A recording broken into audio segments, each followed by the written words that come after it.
Hermanos y amigos, que la paz y la gracia de nuestro Señor Jesucristo les acompañe hoy, mañana y siempre. Qué bueno poder estar una vez más todos unidos a través de este medio para estudiar la palabra del Señor con la palabra en el corazón. Hoy nos toca ver la lección número 4, siguiendo con este tema que hemos comenzado ya con este nuevo leccionario. Y el título de la lección para el día de hoy es La Pascua y la Libertad. El texto bíblico a ser estudiado se encuentra en Deuteronomio 8, los versos del 1 hasta el 11. Y el verso para recordar lo encontramos en el verso 11 de ese capítulo 8 de Deuteronomio. Cuídate de no olvidarte de Jehová tu Dios para cumplir los mandamientos, decretos y estatutos que yo te ordeno hoy. Los objetivos que pretendemos cumplir en este día son los siguientes: distinguir cómo el contenido del pasaje bíblico nos plantea los elementos del mensaje de Moisés al pueblo que invitaban a retornar y fortalecer la memoria del acompañamiento de Dios. Analizar en qué medida situaciones conflictivas y desafiantes pueden convertirse en recursos pedagógicos que Dios usa en nuestro favor. Y el último, considerar cómo la relación entre la memoria y la voluntad pueden potenciar nuestro ejercicio de la fe. Como toda lección, tenemos un vocabulario y la primera palabra que encontramos es aflicción. Aflicción se relaciona en sentido general con sufrimiento o soportar una experiencia desagradable. Adquiere diversos matices en el texto bíblico, pues puede referirse lo mismo a un sufrimiento físico, enfermedad, recibir violencia corporal, como a una situación que conlleva sufrimiento emocional y espiritual. En el contexto de esta lección, tiene una función pedagógica de moldear el carácter. La segunda palabra es estatuto. Tiene que ver con lo que se ordena o se presenta como decreto. Con frecuencia este término se usa en conexión con otras palabras como mandamiento o precepto. Este término aparece con mucha frecuencia en Deuteronomio, unas 29 veces. Algunos estatutos son de carácter permanente, estatuto perpetuo, y su aplicación está dirigida a todo el pueblo o a un grupo en particular. Vamos al texto bíblico. Como hemos dicho, se encuentra en Deuteronomio capítulo 8, los versos del 1 hasta el 11, y dice así la palabra del Señor en el nombre del Padre, del Hijo y del Espíritu Santo. Amén. Dice así la palabra del Señor. Pongan ustedes en práctica los mandamientos que yo les he ordenado hoy, para que así puedan vivir y llegar a ser un pueblo numeroso y conquisten este país que el Señor prometió a sus antepasados. Acuérdense de todo el camino que el Señor, su Dios, les hizo recorrer en el desierto durante 40 años para humillarlos y ponerlos a prueba, a fin de conocer sus pensamientos y saber si iban a cumplir o no sus mandamientos. Y aunque los hizo sufrir y pasar hambre, pues los alimentó con maná, después los alimentó con maná, comida que ni ustedes, sus antepasados, habían conocido, para hacerles saber que no solo de pan vive el hombre, sino de todo lo que sale de los labios del Señor. Durante esos 40 años no se les gastó la ropa, ni se les hincharon los pies. Dense cuenta de que el Señor su Dios los ha corregido del mismo modo que un padre corrige a su hijo. Cumplan pues los mandamientos del Señor su Dios y hónrenlo, y sigan sus enseñanzas que Él les ha dado, porque el Señor los va a llevar a una tierra buena, y a un país lleno de arroyos, fuentes y manantiales que brotan en los valles y en los montes, en una tierra donde hay trigo, cebada, viñedos, higueras, granos, olivos y miel. En ese país no tendrán ustedes que preocuparse por la falta de alimentos, ni por ninguna otra cosa. En sus piedras encontrarán hierro, y en sus montes sacarán cobre. Pero después que hayan comido y se sientan satisfechos, deben alabar al Señor su Dios por la buena tierra que les ha dado. Tengan cuidado de no olvidarse del Señor su Dios. No dejen de cumplir sus mandamientos, decretos y leyes que les he ordenado hoy. Después de esta lectura bíblica, vamos a pasar al análisis y todo lo que esta lección tiene que hablarnos a través de los labios de mi esposa, su hermana, Sandra Torres. Dios les bendiga, Dios les guarde. Saludos a todos en el nombre del Señor. Dios les bendiga grandemente. Vamos a tener un momento de análisis bíblico. Vamos a las profundidades de la Biblia. En este caso, esta lectura se refiere a un gran don que el Señor nos ha dado a todos, y es la memoria. La memoria es un gran regalo de Dios. El Nuevo Testamento se define recordar como prestar atención y luego actuar sobre lo que se ha recordado. O sea que la definición va más allá de simplemente recordar. Esta es una definición más allá de simplemente recordar. En el estudio de hoy, Dios llamó al pueblo a recordar lo que había sucedido en el viaje a Canaán, para ayudarlos a tomar las mejores decisiones cuando ingresaran en la tierra prometida. Mirar atrás fue para ayudar a Israel a amar a Dios, a observar cuidadosamente sus mandamientos y así experimentar su bendición. Se plantea el discurso de despedida de Moisés al pueblo en Moab, antesala del paso a la tierra prometida. El contenido de este texto funciona como un testamento teológico de Moisés y como una forma de renovar la alianza que inicialmente se estableció en el monte Sinaí. Y vemos la conducta de un pueblo en quien Dios ha depositado una vocación, un llamado, el imperativo de poner por obra todos los mandamientos ordenados por Dios a través de Moisés. Tenía la intención inequívoca de convertir en una práctica cotidiana las normas de vida decretadas en la alianza. En una mirada amplia podemos advertir ese pensamiento como que corresponde con una perspectiva deuteronomista que se conoce, ¿sabe cómo? Doctrina de retribución. Ya vemos en el verso número 2 la raíz hebrea de humilde. Vemos la palabra humilde, que significa ser pobre y por lo tanto dependiente. Durante los años del desierto, Dios permitió que Israel pasara hambre, claro que sí, y luego los alimentó.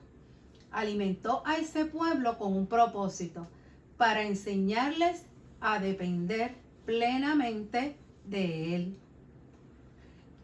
Ya en el verso 4 vemos que dice que la ropa no se les gastó, que no se le hincharon los pies y pasaron 40 años. En todo el mandato o consejo que se destila de estos versículos está presente un elemento que será esencial en la espiritualidad y el devenir histórico del pueblo: la memoria. Lo acontecido en el peregrinaje por el desierto debe convencer e incentivar a acogerse a los mandamientos de la alianza renovada. La manera en que fueron afligidos en el desierto no la deben interpretar como el producto de una voluntad morbosa o revanchista de Dios. De hecho, Ha funcionado como un doloroso pero benéfico recurso pedagógico para moldear el carácter y la capacidad de resiliencia del pueblo. Los quebrantos experimentados fueron más bien el resultado previsible de decisiones equivocadas, conductas erradas y la inclinación a dejarse seducir por costumbres ajenas y prácticas idolátricas. En el contenido de este discurso, el desierto no opera como un lugar vacío o desprovisto. Por el contrario, está peligrosamente habitado. Se le recuerda al pueblo el drama de su lucha para decidir en ocasiones entre la fidelidad y la traición, la generosidad o el egoísmo, la esperanza o la decepción. En este duro aprendizaje se dieron cuenta de que Dios no los excusaría de procesos en los cuales tendrían que enfrentar dificultades y desafíos. De ahí la importancia de probar el carácter del pueblo que caminaba con Moisés hacia la tierra prometida. Y mira el verso 3. Se les recuerda además que no fue a través de sus propios medios que pudieron saciar su hambre durante el peregrinaje, sino por medio de la intervención de Dios que suplió el maná, una comida desconocida para ellos y sus padres hasta ese momento. Esa referencia al maná es una clara indicación de hasta qué punto el rumbo de su vida como pueblo estaba en total dependencia de Dios.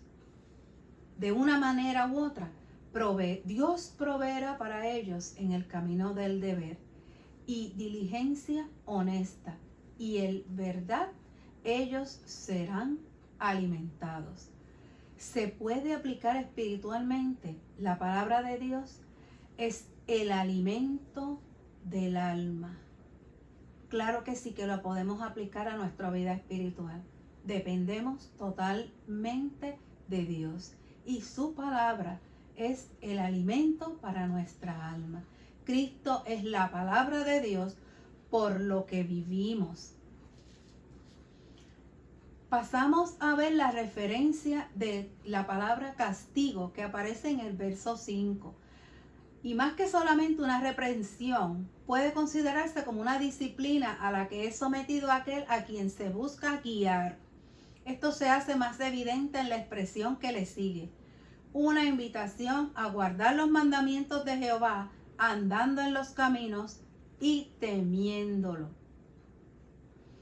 Así, vemos que según el texto bíblico, la consecuencia en el porvenir, resultado de haberse sometido a la disciplina requerida por Dios, será la oportunidad de entrar en la tierra prometida y participar de todo lo que ella ofrece. Es evidente que en la descripción de esta tierra prometida hay un alto elemento de idealización. Parecería por sus expresiones poéticas que es como el acceso a un nuevo paraíso, algo que en buena medida no tuvo correspondencia con las situaciones que tuvieron que enfrentar. Todo ese lenguaje, en cierta manera, es una forma de presentar el alcance de una nueva alianza de Dios con su pueblo, en la antesala de su paso a su nuevo asentamiento como pueblo.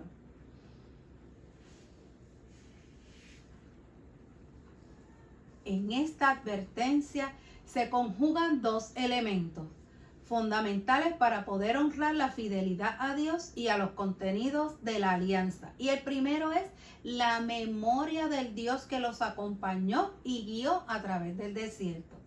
Y el segundo es la voluntad de traducir la memoria en un comportamiento ético y espiritual que dé testimonio en su presencia en todo el quehacer humano. Ese binomio de memoria y voluntad fue siempre un desafío en la historia del pueblo. Hasta aquí la breve explicación, exhortación. Ya estamos viendo que esta lectura bíblica prácticamente, ¿verdad?, se explica por sí sola. Son unos momentos bien especiales en los que ya está en las postrimerías de la terminación de lo que es la situación con Moisés. Ya Moisés está terminando sus días y hay un pueblo que pronto va a entrar a la tierra prometida. Veamos la aplicación. Las aflicciones, hermanos, que para otros pueblos pudieran significar un indicador de un desierto desventurado, para el pueblo guiado por Moisés eran parte de la enseñanza muy particular con la cual Dios probaría su carácter, su voluntad de afirmar sus aspiraciones como nación en formación. En esa pedagogía estaba presente como principio rector la confiabilidad. La credibilidad de la palabra de Dios había empeñado con el pueblo al que había impulsado a crear su porvenir. Se descarta por un sentido de inmediatez y confort la posibilidad de exponernos a los contenidos pedagógicos de muchas de esas experiencias y que pueden ser ejes fundamentales en la creación de un carácter y una voluntad resiliente. La ruta corta y liviana parece ser el ideal de un nuevo significado de personas en nuestro pueblo. Salvo honrosas excepciones, esa parece ser la ruta de vida de muchos componentes de las generaciones emergentes. El discurso que escuchamos en los medios de comunicación y en otras instancias de nuestra convivencia delata una total ausencia de Dios como factor presente en el devenir histórico. Por eso, desde esa cancelación de la fe en Dios como protagonista activo en nuestra cotidianidad, no se puede esperar que podamos enfrentar los monumentales desafíos contemporáneos con una espiritualidad empoderada. Y viene la pregunta, ¿cómo articulamos el mensaje que convoque a soñar desde nuestra fe y nuestra memoria proactiva con un porvenir de bienestar? De acuerdo con lo estudiado en el pasaje bíblico de Deuteronomio 8, del 1 al 11, podemos afirmar que elementos como la memoria, la obediencia y la voluntad son potenciadores de una experiencia de fe nutricia y abarcadora. La interacción efectiva, progresiva, entre esos elementos o factores se constituyen en ejes fundamentales en el desarrollo del carácter espiritual. Desde el entendimiento que el elemento de la memoria del paso y acompañamiento de Dios se identifica con el eje central de esta lección, es importante que articulemos lo que podemos calificar como memoria proactiva, de manera tal que pueda traducirse en una propuesta de transformación en la vida de los alumnos. En este momento vamos a pasar a la oración. Hemos tenido una lección corta que nos llega al corazón, que nos llega a la mente y al sentimiento. El Señor quiere que no olvidemos nunca cómo Él se mantuvo en la provisión del pueblo. ¿Para qué? Para que esa memoria proactiva nos diga a nosotros también, el Señor nos va a mantener, nos va a cuidar, nos va a proveer, no nos va a dejar solos. En la noche vamos a tener descanso y en el día el Señor nos va a guiar. El Señor es bueno, bueno, bueno. Así que les invitamos a que nos acompañen en esta oración y así terminamos esta lección. Dios les continúe bendiciendo grandemente y la pueden repetir conmigo. Dios les continúe bendiciendo. Oración. Señor y Dios, que te manifiestas en la historia humana, ayúdanos a mantener viva en nuestra espiritualidad la memoria de las grandes intervenciones tuyas a favor de tu pueblo. Permite que al enfrentar experiencias de aflicción podamos mantener vigente una espiritualidad que vea oportunidades de crecimiento y desarrollo en la fe. Ayúdanos a tener confianza plena en tu palabra y en tus promesas. En el nombre de Jesucristo oramos. Amén, amén, amén. Y será hasta la próxima semana con la palabra en el corazón. Cuídense, hermanos.